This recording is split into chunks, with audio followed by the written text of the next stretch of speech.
नमस्कार दोस्तों, back to our channel. Friends, मैं सबका अपने चैनल स्टॉक्स फॉर लाइफ पे बहुत स्वागत करता हूँ। दोस्तों, ये फिल फैमिली डे फिल्म बस आज है 5 दिसंबर। रही बात भारतीय शेयर बाजार की, वो तो गाइस रुकने का नाम नहीं ले रहा। बिकॉज आज पे निफ्टी ने लाइफ टाइम हाई को हिट किया। डे हाई पे क्लोजिंग ये बतलाता है कि बुल्स अभी भी काफ़ी हद तक निफ्टी को चार्ज कर रहे हैं। बट इतना ही क्वेश्चन सबके जहन में माइंड में होगा कि और कितनी तेज़ी बाकी हो सकती है। तो जी हाँ दोस्तों, मैंने आपको ना इसके पहले भी फिबोनाची पैटर्न से निफ्टी का 21,000 के आसपास टारगेट आप सबको बताया था, जब निफ्टी ने प्रीवियस हाई को तोड़ के नए हाई की तरफ भागने की कोशिश की थी। और दोस्तों, जो रिट्रेसमेंट थ्योरी को जानते हैं, टेक्निकल एनालिसिस को जानते हैं, उनको अच्छे से पता है कि मार्केट थोड़ा बहुत टेक्निकल को फॉलो करता है। लॉन्ग टर्म की बात की जाए, फंडामेंटल्स सुप्रीम होते हैं। लेकिन यस, मैं चीज़ एक दोस्तों हमेशा बताता हूँ कि तेज़ी से उत्तेजित नहीं और मंदी से डिप्रेस नहीं, ऑफ कोर्स। और ये मैं बात ना हमेशा रिपीट करूँगा। तो यहाँ पे कैसे 3 बड़ी खबरें हैं और बाजार का हाल, चलिए फटाफट डिस्कस करते हैं एकदम अनबाइस्ड होके। चैनल फर्स्ट टाइम होंगे सब्सक्राइब कर सकते हैं इस तरह क्वालिटी कंटेंट को सबसे पहले एक्सेस करने के लिए। Now without dealing any for time, let's begin. इस वक्त का पहिया कितनी तेज़ी से घूम जाता है। आज से 6 महीना पहले मार्केट में सिर्फ और सिर्फ मंदी के बारे में डिस्कशन हो रहा था।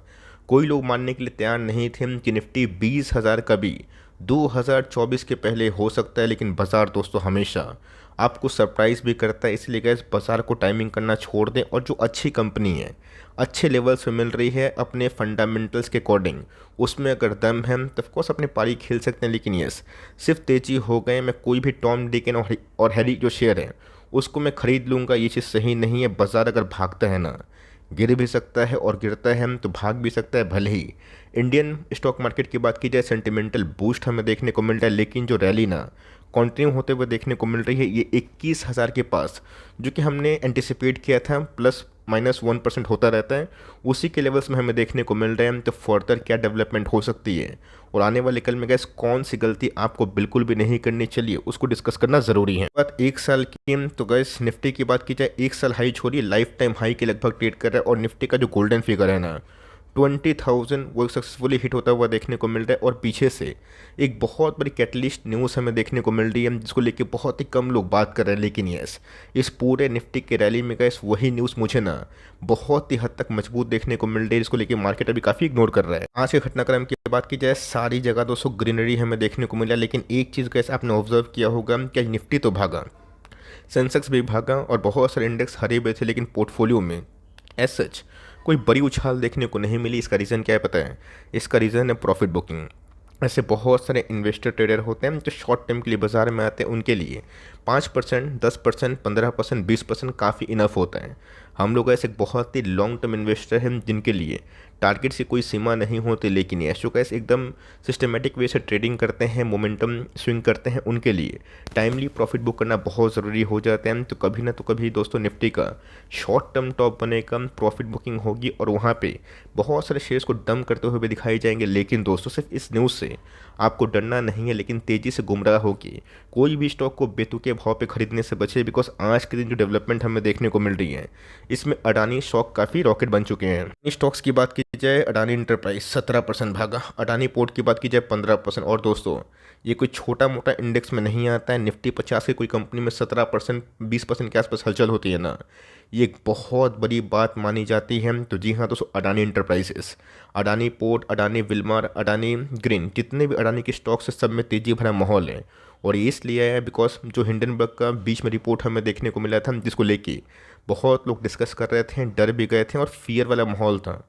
जैसे ही दोस्तों इलेक्शन के रिजल्ट हमें 3 स्टेट में पॉजिटिव देखने को मिले, वहाँ पे कैसे एक चीज़ है कि बहुत लोग अब फिर से ना, इस प्राइम मिनिस्टर की बात की जाए, इनकी नियुक्ति होने के बाद जो पॉलिसीज़ हैं और जिस पॉलिसी से डायरेक्टली इनडायरेक्टली ऐसे बहुत सारी कंपनीज हैं जिनको सेंटिमेंटल बूस्ट मिल रहा है, उसको लेके काफ़ी लोग आश्वस्त हैं कि आने वाले 5 ईयर्स तक हमारा जो काम है पक्का हो चुका है, हम लोग इसको होल्ड कर सकते हैं। लेकिन क्या ये इनफ है? नहीं। हमें समझना है कि तेज़ी से सिर्फ उत्तेजित होकर कोई भाव पे खरीदेंगे तो भले मोमेंटम में बहुत पैसे बन जाए, लेकिन प्रॉब्लम पता है क्या होता है? आप जज नहीं कर पाएंगे कि कब कोई कंपनी में कैसी न्यूज़ आ रही है और पता एग्जिट करें, एवरेज करें या फिर होल्ड करें। दोस्तों, ये इंडिया की जीत हमें देखने को मिल रही है, भारत की जीत हमें देखने को मिल रही है। यस, अडानी के स्टॉक्स की बात की जाए, बहुत लोग के पास होंगे, मैं अपनी बात बोलूँ, मेरे पास नहीं है, टू बी वेरी ऑनेस्ट। अब नहीं है तो नहीं है, you can not join all the party in the town. और ये गैस मैं आज नहीं, ऑफ कोर्स आरजे सर जो थे दोस्तों उनसे मैं सीखा हूँ। आप कोई भी पार्टी को अगर आप देखें कि एक दिन में 10 शादी पड़ती है तो क्या आप हमेशा ज्वाइन कर पाएंगे? नहीं, कुछ ना कुछ छूटना पड़ेगा। तो अडानी के स्टॉक्स की बात की जाए 20% चढ़ा, बिकॉज यूएस एजेंसी फाइंड की कि हिंडनबर्ग का जो लोकेशन है बेतुका है, इरेलीवेंट है।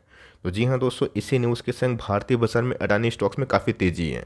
अब मैं चाहता हूँ कि जितने भी अच्छे बिलियनर्स वाली कंपनी हैं जिनके प्रोमोटर्स अच्छे हैं, मजबूत है, भारत की तरक्की में हाथ दे रहे हैं और मजबूत कर रहे हैं, उसमें ग्रोथ हो, यस, इरेगुलर एक्टिविटी ना हो, लेकिन यस, हिंडनबर्ग ने गाइस जो भारत की ग्रोथ स्टोरी पे ऑफ कोर्स क्वेश्चनिंग की थी, और ऑफ कोर्स जो सोरोस जो भारत को जोर शोर से गिराने की कोशिश कर रहे थे, उनको दोस्तों ये कड़ा तमाशा देखने को मिल रहा है, जहाँ पे भारत ने फिर से एक बार प्रूव कर दिया कि अगर आप उंगली उठाते हैं तो 4 उंगली आपकी तरफ होती है, अगर आप सामने एक फिंगर पुट करें। तो जी हाँ दोस्तों, आज अडानी के स्टॉक्स में जो तेज़ी है इसके पीछे की वजह मैंने बता दिया। रही बात उसमें अपनी साइड की बात की जाए तो मेरे पास नहीं है, तो ये वेरी ऑनेस्ट, आपके पास है तो अपना प्लान आप कर सकते हो। बात दोस्तों इंडिया की, तो इंडिया में गैस अभी के टाइम एक तरफा तेज़ी का माहौल और भी देखने को इसलिए मिल रहा है बिकॉज बीएसई कि जितने भी कंपनी, आपको पता है कि हाल फिलहाल में ही मार्केट कैप के अकॉर्डिंग, वैल्यूएशन के अकॉर्डिंग 4 ट्रिलियन को टच कर चुके हैं। अब तो गैस बातें हो रही हैं कि 5 ट्रिलियन काफ़ी सोन, ये गैस टारगेट पहले ही आ जाते, लेकिन यस कोविड ने और रशिया ने इस टारगेट्स को सबके लिए काफ़ी डिले कर दिया है। लेकिन ये गैस माइलस्टोन ना इंडिया के लिए, भारत के लिए एक बहुत ही बड़ा दाव हो सकता है अगर ये सब माइलस्टोन भारत तरक्की के रूप में करता है ना।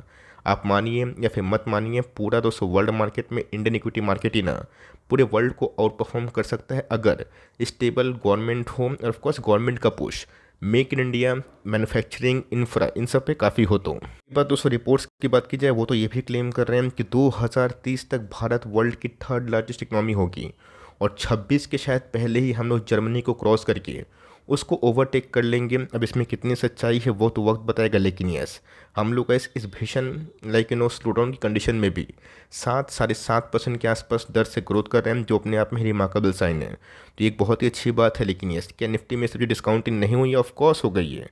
एक बैड न्यूज़ की वजह से हम शायद बाजार में एक नेगेटिविटी फैल सकती है, वो कब आएगा नहीं आएगा उस पर मैं नहीं जाऊंगा, बिकॉज दिसंबर के महीने में कैसा को पता है कि फॉरेन इन्फ्लोस आते हैं, बिकॉज सेंटा क्लॉज रैली होती है। अब यूएस के बाज़ार पे हमारी फोकस होनी चाहिए कि उसमें क्या हरकत हो रही है। तो गैस बहुत लोग डिस्कस कर भी रहे होंगे, बात कर भी रहे होंगे कि चलो भारत के जीडीपी के आंकड़े बहुत ही अच्छे हैं, इन्फ्लेशन काफ़ी कूल डाउन हो रहा है और अब शायद भारतीय बाजार को रेट कट कर देना चाहिए, ऐसा गैस एक्सपर्ट्स को लगता है। लेकिन दोस्तों जीडीपी के आंकड़े इतने मजबूत क्यों आए? बिकॉज मैन्युफैक्चरिंग ने बूस्ट दिया। और गैस एक बात याद रखिएगा, आरबीआई ने ना पूरे साल भर का जो जीडीपी ग्रोथ का फोरकास्ट दिया था, मैं 24-25 की बात कर रहा हूँ, उसमें गैस उन्होंने 20 बना के क्रूड को ना 100 के ऊपर कंसिडर किया था। आज गैस क्रूड 77 के आसपास है, डिस्पाइट कि ओपेक ने बहुत ही ज़्यादा आउटपुट कट करने का ऐलान किया। तो जी हाँ दोस्तों, यस, सेंटिमेंटल रैली इलेक्शन के बाद तो देखने को मिली और फंडामेंटल रैली जो ड्यू थी इंडिया के ग्रोथ स्टोरी को देखने के बाद वो तो एक्सलेट हुई। लेकिन यस, ब्रेंट क्रूड का घटना दोस्तों भारतीय बाजार के लिए सुपरहिट न्यूज़ होती है, बिकॉज भारत ना बहुत सारे पैसे बचाता है, बहुत डॉलर बचाता है, बिकॉज भारत का जो इंपोर्ट कॉस्ट है वो काफ़ी कम होता है। और जितना गैस यहाँ आंकड़े कम होंगे ना, भारतीय बाजार का जो ग्रोथ स्टोरी है और ही मजबूत होगा। और मेरा ऐसा मानना है, इस न्यूज़ को आप हल्के में ना ले, और जो कंपनी केमिकल्स पे डिपेंड है, मतलब क्रूड पे, उन सब को आप हल्के में ना ले, बिकॉज उनके Q3 और Q4 काफ़ी टर्न अराउंड हो सकते हैं। तो बात की जाए डो जोन्स की, आपको पता है कि यूएस बाजार में भी तेज़ी भरा माहौल देखने को मिल रहा है। यूएस बाजार तो 36,000 पे है। जो बीच में गैस लोग बात कर रहे थे कि यूएस बाजार में रिसेशन आएगा, वो तो आया नहीं, बल्कि भारतीय बाजार के संग दोस्तों यूएस बाजार भी ना पूरी तरह घूम चुका है। तो कौन सही होगा यहाँ पे दोस्तों? बहुत ही हद तक एक बड़ा पोल की बात की जाए वो देखने को मिल रहा है, क्या जोरम चाचा ये सही होंगे या बाजार सही होगा? आप सबको अच्छे से पता है कि मार्केट सुप्रीम होता है, मार्केट को वो चीज़ दिखाई पड़ता है जो कल होने वाला है। जेरोम पॉल की बात की जाए, हाल फिलहाल में कैसे उन्होंने साफ साफ बताया था कि लोग इतना सेलिब्रेट कर रहे हैं, वो भूल चुके हैं कि इन्फ्लेशन अभी भी ख़त्म नहीं हुआ है और रेट हाइक कभी भी हो सकता है।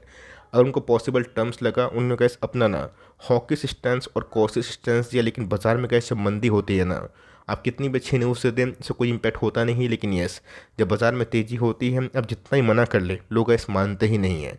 तो कॉशियस होने के बावजूद भी बाजार अभी के टाइम काफ़ी हद तक चीज़ों को डिस्काउंटिंग कर चुका और बाजार तो गैस मान के बैठा है, ना यूएस में रेट हाइक होगा ना भारत में होगा। लेकिन यस, अगर दोस्तों जोरम चाचा ने चाहा ना, वो पलड़ा घुमा भी सकते हैं। अब देखते हैं कि इलेक्शन ईयर 24 में यूएस में भी होगा, भारत में भी होगा, कि इलेक्शन के पहले जोरम पावल वो दबाव दे सकते हैं जो हमें 1.5 साल से देखने को मिल रहा है। ये देखना काफ़ी इंटरेस्टिंग होगा। तो इसी बीच में गाइस इस चीज़ को ना यूएस मार्केट को देखिए और उधर पे क्या उपलब्धि हो रही है और क्या डेवलपमेंट हो रहा है उसको या फोकस कर सकते हैं। Last but not the list, Nifty का पी है। बहुत लोग शायद निफ्टी की इस रैली को डाइजेस्ट नहीं कर पा रहे हैं। निफ्टी का पी गाइस 22 के आसपास है। आपको याद होगा मैंने बहुत बार गाइस वीडियो बना के आपको इंकरेज किया, बताया है कि 18 से 22 का पी, उससे नीचे मिलता है आराम से दबा के एसआईपी करे। और कभी भी निफ्टी 20 के पी के नीचे आती है और गलती से भी 18-19 होती है, वहाँ तो गाइस गोल्डन मौका होता है। जिन्होंने इस चीज़ को फॉलो किया, मुझे रेगुलरली फोकस किया और बात समझने की कोशिश की, मैं गलत भी हो सकता हूँ, सही भी हो सकता हूँ, वो तो गैस एक एनालिस्ट का दोनों काम होता है। वो सही या तो होगा या फिर गलत होगा, लेकिन यस मेरा का जो लॉन्ग टर्म थ्योरी है उसमें मैंने इस प्राइस ट्रेंडिंग को काफ़ी आइडियल माना है।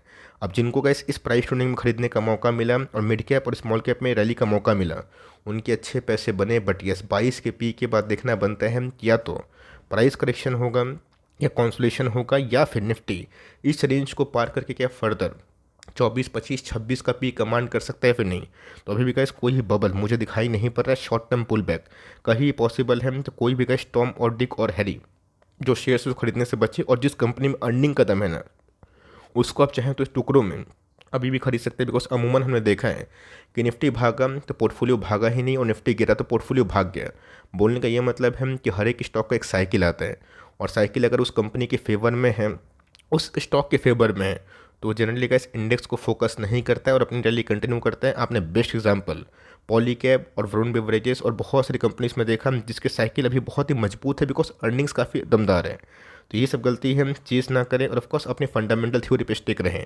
बाजार का नेचर है हमेशा नहीं भागेगा और डेली नहीं भागेगा, आपको लालिमा भी देखनी पड़ेगी और यही दोस्तों हेल्दी साइन बाजार का माना जाता है। लेकिन यस जो लोग अभी बबल बबल चला रहे हैं तो मैं वैल्यूएशन पॉइंट ऑफ व्यू से अभी भी उतना सेटिस्फाई नहीं हूँ कि बबल है। मुझे लगता है कि फर्दर और भी रैली हो सकती है और ऑफकोर्स एक करेक्शन के बाद रैली होती है तो उसमें काफ़ी दम होगा। तो Q3 के नंबर्स और Q3 के जीडीपी के आंकड़े के देखने के पहले ये जल्दीबाजी बोलना कि बाजार में ये हो जाएगा वो हो जाएगा ठीक नहीं। अपना थोड़ा सा कॉन्सिस्टेंस रखना ज़रूरी है। लेकिन यस थोड़ा मोड़ा गैस अपना फंडामेंटल एनालिसिस भी खुद करिए। और ऑफकोर्स जो हमारा टारगेट था 21,000 वो तो गैस ऑलमोस्ट गिफ्ट निफ्टी ने आज के दिन ऑलमोस्ट हिट कर दिया है। अब देखते हैं कि बाजार इस लेवल को तोड़ेगा या फिर यहाँ से 500-600 पॉइंट के आसपास करेक्शन होगा या फिर इस लेवल से ऑफकोर्स और भी तेजी आ सकती है। आपका क्या point of view comment box में बताइएगा। वीडियो अच्छी लगी तो प्लीज़ लाइक करिएगा, चैनल फर्स्ट टाइम होंगे सब्सक्राइब करके बेल आइकन को प्रेस करना भी ना भूलिएगा।